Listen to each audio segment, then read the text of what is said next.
इतनी तकलीफ उठा के आप लोगों ने इंतजार किया हमारे आने का। मैं बहुत बहुत आप लोगों का आभारी हूं। वैसे हमारे यहां बारिश को बड़ा शुभ माना जाता है, बारिश को बहुत अच्छा माना जाता है। आज की बारिश, इतनी भारी बारिश जो हो रही है, थोड़ी तकलीफ तो हुई, लेकिन ये दिखा रहा है कि भाजपा का जाने का टाइम आ गया है। अब गुजरात के अंदर नई राजनीति होगी, नई पार्टी आएगी, नए चेहरे होंगे, नई क्रांति होगी। गुजरात के अंदर बदलाव शुरू होगा। 27 साल से जो ये लोग लूट रहे थे, खसोट रहे थे, अब इसको बंद करने का टाइम आ गया। आ गया कि नहीं आ गया है? अभी थोड़े दिन पहले लट्ठा कांड हुआ, सुना आप लोगों ने? किस किस ने सुना लट्ठा कांड के बारे में? कई लोगों की मौत हो गई। जहरीली शराब पीने से कई लोगों की मौत हो गई। कई लोग अस्पताल में भर्ती हुए, भावनगर के जिला अस्पताल में। उनकी हालत बड़ी गंभीर थी, जिंदगी मौत से जूझ रहे थे। मुझे पता चला, मैं दिल्ली से आया, भावनगर गया अस्पताल में उनसे मिलने के लिए। उनसे मैंने बात की, पता चला। मैंने कहा क्या क्या हुआ था? उन्होंने बताया कि शराब बेचने वाला आया था। तो मैंने कहा कि शराब छुप छुप के बेचते हैं क्या? बोले नहीं सर, रोज आते हैं शराब बेचने, खुलेआम बेचते हैं। खुलेआम बिकती है क्या शराब? आप लोगों से पूछना चाहता हूं, गुजरात में खुलेआम शराब बिकती है क्या? बोले खुलेआम बेचते हैं। हमने शराब पी और उस दिन हमारे साथ ये हो गया। मुझे बहुत दुख हुआ। बहुत गरीब लोग थे, बहुत गरीब लोग थे, बहुत दुख हुआ मुझे। लेकिन दोस्तों, मुझे ज्यादा दुख इस बात का हुआ कि गुजरात के मुख्यमंत्री भूपेंद्र भाई पटेल उन लोगों से मिलने के लिए अस्पताल नहीं गए। मुझे ज्यादा दुख इस बात का हुआ कि जिन लोगों की मौत हुई, जहरीली शराब पीने से जिन लोगों की मौत हुई, गुजरात के मुख्यमंत्री उनके परिवार के लोगों से मिलने के लिए उनके गांव में नहीं गए। हर चीज में वोट नहीं होती, हर चीज में वोट नहीं देखी जाती। इंसानियत भी तो कुछ होती है कि नहीं होती है? मैं इंसान हूं, आप इंसान हो। इंसान इंसान के दुख में काम नहीं आएगा तो कब काम आएगा? हमारे पड़ोस में अगर गांव में किसी की मौत हो जाती है, हम जाते हैं कि नहीं जाते उसके मौत में? सब लोग जाते हैं। क्यों जाते हैं? जाने से पहले सोचते हैं मेरे को क्या मिलेगा वहां जाके? हम ये नहीं सोचते। रिश्तेदारी में मौत हो जाती है, दोस्ती में मौत हो जाती है, गांव में मौत, हम सब लोग जाते हैं। आदमी दुख में काम नहीं आएगा तो फिर क्या फायदा? इंसान का जन्म बेकार है। गुजरात के मुख्यमंत्री भूपेंद्र भाई पटेल, गुजरात के लोगों की मौत हो गई, उनसे उनके दुख बांटने के लिए नहीं गए। दिल्ली का मुख्यमंत्री आके उनके पास जा सकता है, गुजरात के मुख्यमंत्री नहीं जा सकता।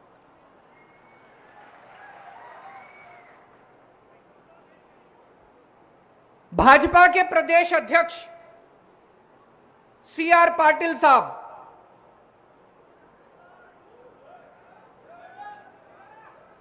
वो भी नहीं गए।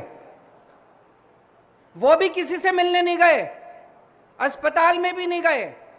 जिन लोगों के घर में मौत हुई थी उनके घर में मिलने के लिए भी नहीं गए।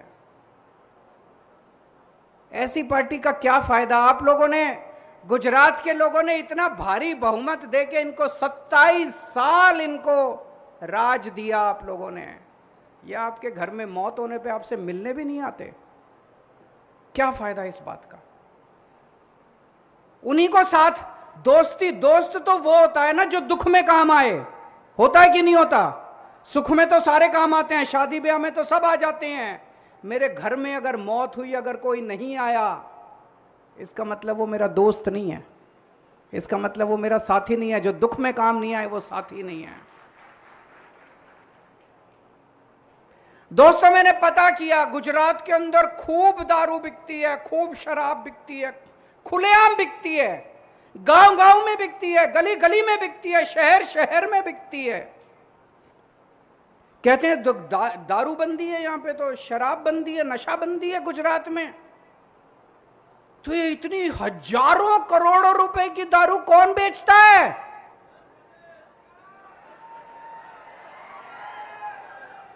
हजारों करोड़ों रुपए की दारू कौन बेचता है? किसका धंधा है ये? कौन पैसे कमाता है इससे?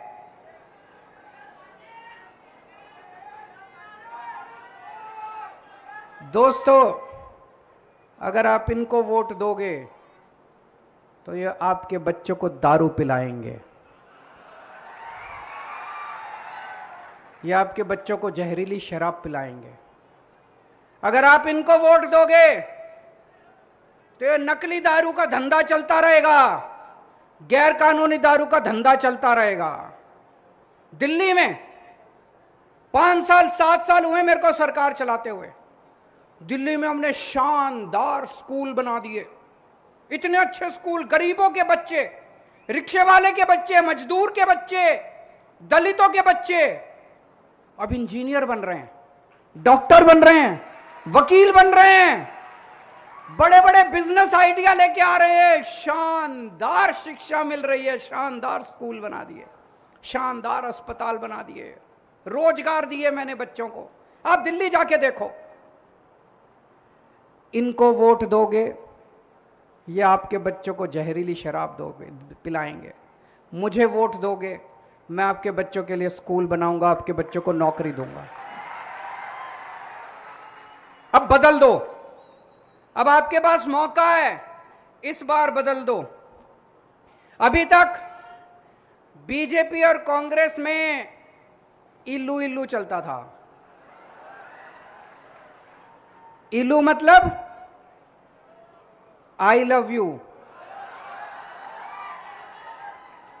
बीजेपी बोलती थी कांग्रेस को इल्लू आई लव यू, कांग्रेस बोलती थी बीजेपी को इल्लू इल्लू आई लव यू। दोनों में इल्लू इल्लू चलता था बीजेपी कांग्रेस में।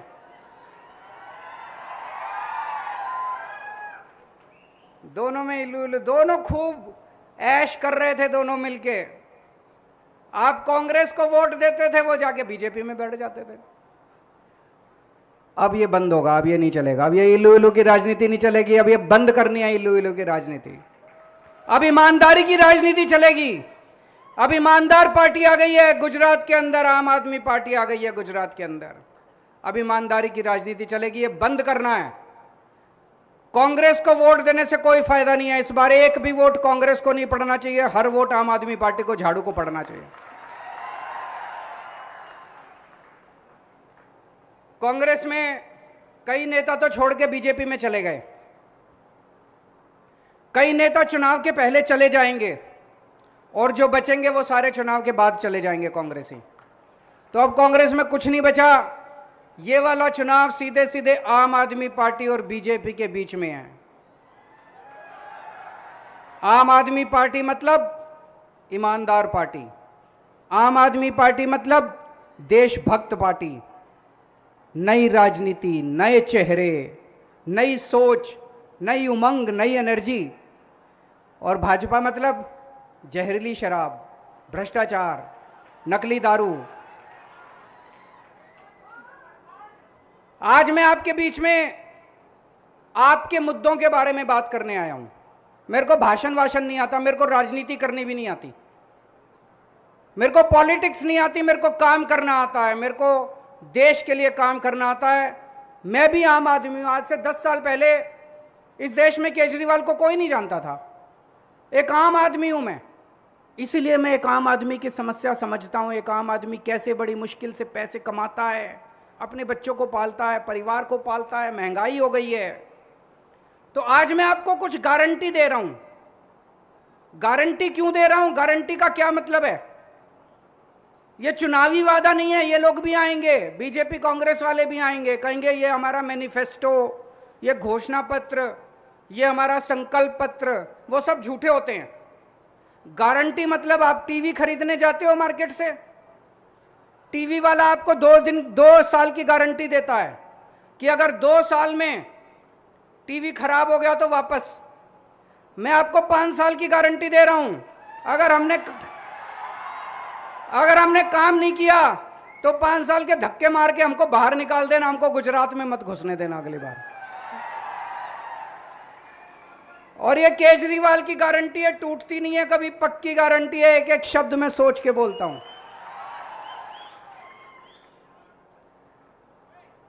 पहली गारंटी जो अभी महेश भाई ने कहा, आदिवासी समाज के लिए हमारे संविधान के अंदर अलग व्यवस्था की गई है।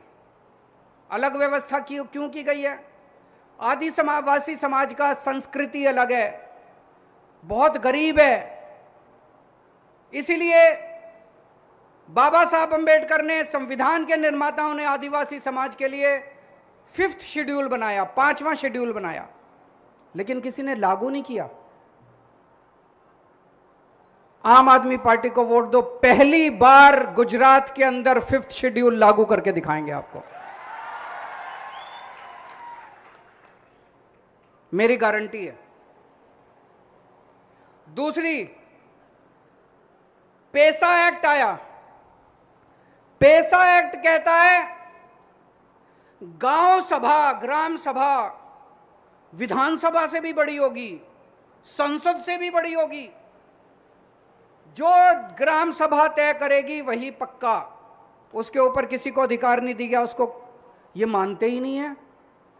ग्राम सभा बेचारी कहती रहती है, प्रस्ताव पारित करती रहती है, ये पुलिस भेज के सारी जमीनों पे कब्जा कर लेते हैं। करते हैं कि नहीं करते हैं? अब ऐसे नहीं होगा। अब ग्राम सभा सुप्रीम करके दिखाएंगे। गुजरात के अंदर ग्राम सभा सुप्रीम होगी, जो ग्राम सभा कहेगी वही होगा। पेसा एक्ट को लागू करके दिखाएंगे। पेसा एक्ट को गुजरात के अंदर पहली बार लागू करके दिखाएंगे। तीसरी बात, ट्राइबल एडवाइजरी कमेटी। उसका मतलब है यह तय करना कि आदिवासी क्षेत्र के अंदर कितना पैसा कहां खर्च होना चाहिए, आदिवासी लोगों के विकास के लिए क्या काम करना चाहिए, आदिवासी समाज के क्या मुद्दे हैं, उनका निस्तारण कैसे करना चाहिए। तो ये तो ट्राइबल वाले ही बताएंगे ना, आदिवासी समाज ही तो बताएगा उनकी क्या समस्या है। उसके चेयरमैन के रूप में मुख्यमंत्री बैठ जाते हैं। मुख्यमंत्री को क्या पता आदिवासी समाज की क्या समस्या है। ये बंद करेंगे। ट्राइबल एडवाइजरी कमेटी का चेयरमैन होगा आदिवासी समाज से कोई व्यक्ति को, ट्राइबल ऐसे व्यक्ति को बताएंगे जो समाज के बारे में जानता है। आदिवासी समाज के व्यक्ति को बनाएंगे, ऐसे व्यक्ति को जो कि समाज जिसकी इज्जत करता है और समाज जिसको जो समस्याओं को जानता है। दोस्तों, मैं आपसे पूछना चाहता हूं, दिल्ली में जब हमारी सरकार बनी बिजली बहुत महंगी थी। 2015 में हमारी सरकार बनी, उसके पहले बिजली बहुत महंगी थी। हमने दिल्ली में आके सबके लिए बिजली फ्री कर दी। दिल्ली में फ्री बिजली मिलती है। फ्री बिजली मिलती है। फ्री मतलब जीरो बिल आता है, जीरो, कोई टैक्स ये फलाना ढिमका कुछ नहीं, जीरो बिल आता है। पंजाब में अभी कुछ दिन पहले, 4-5 महीने पहले हमारी सरकार बनी है, मार्च में। हमने पंजाब में कहा था हमारी सरकार बनेगी, हम बिजली फ्री करेंगे। 3 महीने के अंदर सरकार बनते ही 3 महीने के अंदर हमने पंजाब में बिजली फ्री कर दी। अभी पिछले हफ्ते 25 लाख परिवारों के पंजाब में जीरो बिजली के बिल आए हैं। जीरो जीरो जीरो, कोई अगला पुराना ये वो सर्विस टैक्स फलाना कुछ नहीं, जीरो बिजली के बिल। और अगले हफ्ते 26 लाख और 51 लाख 51 लाख परिवारों के पंजाब में जीरो बिल आएंगे। अब हर महीने 51 लाख परिवारों के। गुजरात में जीरो बिल चाहिए कि नहीं चाहिए? जरा हाथ खड़े करके बताओ, दोनों हाथ खड़े करके बताओ, जीरो बिल चाहिए कि नहीं चाहिए? जीरो बिल चाहिए कि नहीं चाहिए? ये लोग मेरे को गालियां दे रहे हैं, ये लोग कहते हैं केजरीवाल पैसे लुटा रहा है, केजरीवाल फ्री की रेवड़ी बांट रहा है। केजरीवाल पैसे लेके स्विस बैंक में नहीं लेके जा रहा, जनता का पैसा है, केजरीवाल जनता पे लुटा रहा है। दोस्तों, आज इतनी महंगाई होगी, इन लोगों ने इतनी महंगाई कर दी, इतनी महंगाई कर दी। अगर मैं गरीब लोगों के घर में थोड़ी सी खुशी ले आता हूं, उनका बिजली का बिल जीरो कर देता हूं, बताओ मैं क्या पाप करता हूं? लाखों करोड़ों लोगों की दुआएं हैं मेरे साथ। मेरे पास बैंक में कोई बैलेंस नहीं है, मेरे पास कोई पैसा नहीं है, मेरी पार्टी भी फक्कड़ है, मैं भी फक्कड़ हूं। लेकिन आज जो देश भर में इतना समर्थन मिल रहा है, वो केवल आपकी दुआओं का नतीजा है, आपके आशीर्वाद का नतीजा है। आज पंजाब के अंदर 25 लाख लोगों के जब बिल आ रहे हैं, वो हमें इतनी दुआएं दे रहे हैं, इतनी दुआएं, इतने खुश हैं लोग, यकीन नहीं हो रहा लोगों को, नाच रहे हैं गांव के अंदर, अरे जीरो बिल आ गया, जीरो बिल आ गया। यकीन नहीं होता, आजादी के बाद 75 साल में लोगों के जीरो बिजली के बिल आने लगे हैं। हमारी सरकार गुजरात में बनेगी, 3 महीने के अंदर, 3 महीने के बाद जो आपका बिजली का बिल आएगा वो जीरो होगा। केजरीवाल की गारंटी है, हर परिवार को 300 यूनिट बिजली मुफ्त देंगे और पुराना आपका जितना बकाया है बिजली का बिल वो सारा माफ कर देंगे। करना चाहिए कि नहीं करना चाहिए? दोस्तों, आज एक पढ़ा लिखा नौजवान, अनपढ़ नौजवान, कम पढ़े लिखे, हमारे बच्चे बेरोजगार घूम रहे हैं, उनके पास नौकरी नहीं है, सरकार कुछ नहीं करती। रोज देखो परीक्षा के पेपर फूट जाते हैं, पेपर लीक हो जाते हैं, जो पेपर देखो वो फूट जाता है। क्यों होता है? इनसे एक पेपर नहीं होता, सरकार चला रहे हैं, ये धर्मशाला चला रहे हैं, इनसे एक पेपर नहीं होता। जिस सरकार से, उसको तो इस्तीफा दे देना चाहिए, जिस सरकार से एक पेपर नहीं होता। तो दोस्तों, मैंने दिल्ली में पिछले 5 साल में 12 लाख बच्चों को रोजगार दिलवाया है, 12 लाख बच्चों को। वेबसाइट के ऊपर है, मैं झूठ नहीं बोल रहा, 12 लाख बच्चों को रोजगार दिलवाया है। मेरे को नौकरी दिलवानी आती है, मेरी नीयत भी साफ है, मैं बच्चों को रोजगार दिलवाना चाहता हूं, उनके घर में खुशियां देखना चाहता हूं। हमने गुजरात के युवाओं को वादा किया है, हमारी सरकार बनेगी, हर बेरोजगार युवक को 5 साल में हर बेरोजगार युवक को रोजगार दिलाएंगे। और जब तक रोजगार नहीं मिलता तब तक 3,000 रुपए महीने के हिसाब से बेरोजगारी भत्ता मिलेगा। होना चाहिए कि नहीं होना चाहिए? ये मेरे को खूब गालियां देते हैं, केजरीवाल कमीना है, केजरीवाल पैसे लुटाता है, केजरीवाल ये है, केजरीवाल वो है। मेरे को फर्क नहीं पड़ता, मेरा तो आपके साथ इल्लू इल्लू का रिश्ता है।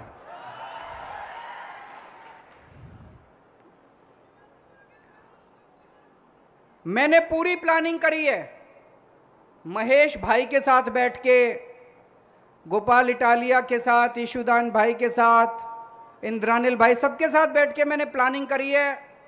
हम आपके लिए 10 लाख सरकारी नौकरियों का इंतजाम करेंगे।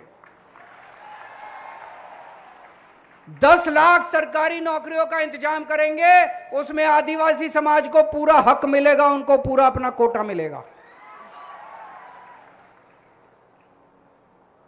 इनके बस की बात नहीं है, ये हम ही कर सकते हैं। 10 लाख सरकारी नौकरियों का इंतजाम करेंगे। दिल्ली में हमने स्कूल बहुत अच्छे बनाए। आदिवासी समाज आज पिछड़ा इस वजह से है क्योंकि उनको अच्छी शिक्षा नहीं मिली। मेरी गारंटी है, मैं खुद सुपरवाइज करूंगा, हर गांव में, आदिवासी समाज के हर गांव में एक शानदार, प्राइवेट से भी अच्छा सरकारी स्कूल बनाएंगे हर गांव के अंदर। आपके बच्चों को अच्छी शिक्षा देने की मेरी जिम्मेदारी है। हर गांव में एक अच्छा अस्पताल, अच्छा मोहल्ला क्लिनिक, और जिले के अंदर अच्छा एक अस्पताल बनाएंगे। दिल्ली में हमने बहुत अच्छे अस्पताल बनाए हैं, दिल्ली में हमने बहुत अच्छे सरकारी अस्पताल। दिल्ली में 2 करोड़ लोग रहते हैं, दिल्ली के अंदर मैंने ऐसी व्यवस्था कर दी, सरकारी अस्पताल बहुत अच्छे बना दिए, हर मोहल्ले में एक एक क्लिनिक खोल दिया,